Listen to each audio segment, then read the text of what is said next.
गुरु के प्रति अनेकों शंकाएं,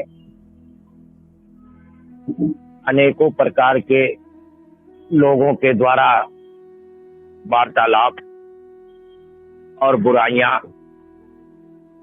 शुरू हो जाती। लेकिन जो सतगुरु है वो कभी भी किसी प्रकार की बुराइयों पर ध्यान नहीं देगा, किसी प्रकार के वार्तालाप पे ध्यान नहीं देगा, और कुछ भी उसको आप बोलोगे वो सुनता रहेगा, उसका जवाब नहीं देगा। क्यों? गुरु एक माचिस के डिब्बी के समान है।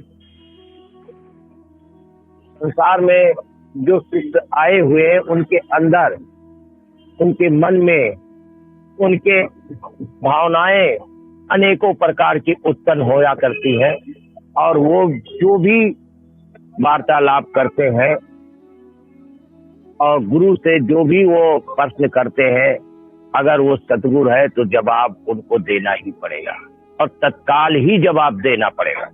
अगर वो तत्काल जवाब नहीं देते हैं तो वो सतगुरु नहीं होते।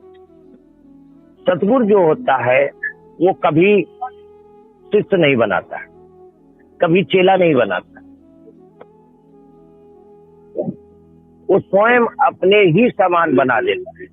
जैसे पारस खुद वो प्रकाशित है, स्वयं में इतना शक्तिमान है, लेकिन जब लोहा उससे स्पर्श होता है तो सोना बना देता। तो गुरु से संबंध रखने पर गुरु शिष्य नहीं कबूल करता है, चेला कबूल नहीं करता है। वो इस दिन ये सोच लेता है कि मुझे इसको गुरु ही बनाना है, और गुरु बना करके वो मैदान में उतार देता है और बार बार कहता है कि खुद चलो और चल करके आओ, कहीं कोई परेशानी हो तो हम हैं। लेकिन कभी किसी के ऊपर, कभी किसी के साथ अन्याय न करना। अन्याय करने वाला कभी आगे बढ़ नहीं सकता, अन्याय करने वाला कभी आगे बढ़ नहीं सकता है। इसलिए कभी अन्याय न करना, दुराचारी न करना, किसी के साथ लयमारी न करना। हाँ, ये अपने पेट पालने के लिए, पेट पालने के लिए मजदूरी करना, पेट पालने के लिए हर तरीके से आप कार्य करना, लेकिन उसमें उतना कार्य करना कि जैसे दाल में नमक डाला जाता, उस तरीके से। ये नहीं कि दाल अगर 100 ग्राम है तो उसमें 100 ग्राम नमक अगर डाल देंगे तो ना दाल रहेगी न नमक रहेगा, ना खाने वाला समझ पाएगा कि है क्या। इसी तरीके से अगर आप नमक के हिसाब से खाएंगे तो सदा खाते रहेंगे, और नमक को अगर 100 ग्राम में विभाजित कर देंगे तो खा नहीं सकते, और बुराइयां अनेकों प्रकार की उत्पन्न हो जाएंगी। समाज के साथ जुड़े, समाज को प्यार मोहब्बत के साथ जुड़े, और समाज सदा आपके साथ जुड़ता रहेगा, कंधे से कंधा मिलाता रहेगा। समाज को अपना समझो, वो माँ बहनों को अपना समझो।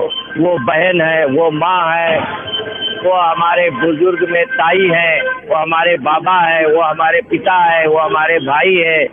इस तरीके से जिस दिन समाज को आप समझने लगोगे तो समाज आपके साथ कंधे से कंधा मिलाकर खड़ा हो जाएगा, कंधे से कंधा मिलाकर खड़ा हो जाएगा। हर वक्त ये समाज को कभी गंदी निगाह से न देखे, कभी किसी की माँ बहन को गंदी निगाह से न देखे।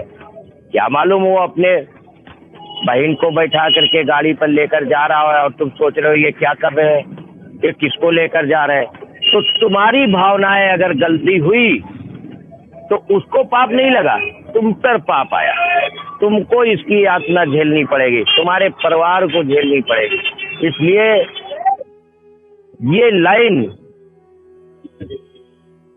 ये आध्यात्मिक लाइन ये महा आध्यात्मिक लाइन। और सतगुरु के साथ जुड़ने के बाद अगर कोई गलतियां करता है तो महापाप के भागी बनता है, महापाप के भागी बनता है। तुम्हारी परीक्षाओं के लिए सतगुरु और गुरु में कोई अंतर नहीं है। वो आपको, आपकी भावनाओं को डगमगाने के लिए वो अपने आप को किस प्रकार से ढाल दे जिससे कि आप उसको देख करके आप भटक जाए रास्ते से, और आप फिर उसी रास्ते पे खड़े हो जाएंगे जहां से आए हैं। इसलिए गुरु जो होता है, माचिस की तीली आप है, और आपको जब वो घिसता है तो चिंगारी निकलती है, और जब चिंगारी निकलती है तो प्रकाश फैलता है। वो प्रकाश बिंद आप में डाल देता है जो आपके दिलो दिमाग में अंधकार बना बैठा है, उसमें वो प्रकाशित कर देता है। और गुरु के एक एक शब्द ब्रह्म होते हैं, एक एक शब्द सब ब्रह्म होते हैं। इसलिए गुरु सबसे श्रेष्ठ माना गया है, गुरु सबसे श्रेष्ठ माना गया है। श्री हरि नारायण नारायण नारायण तो बोलना ही पड़ेगा। हरि नारायण हरि नारायण।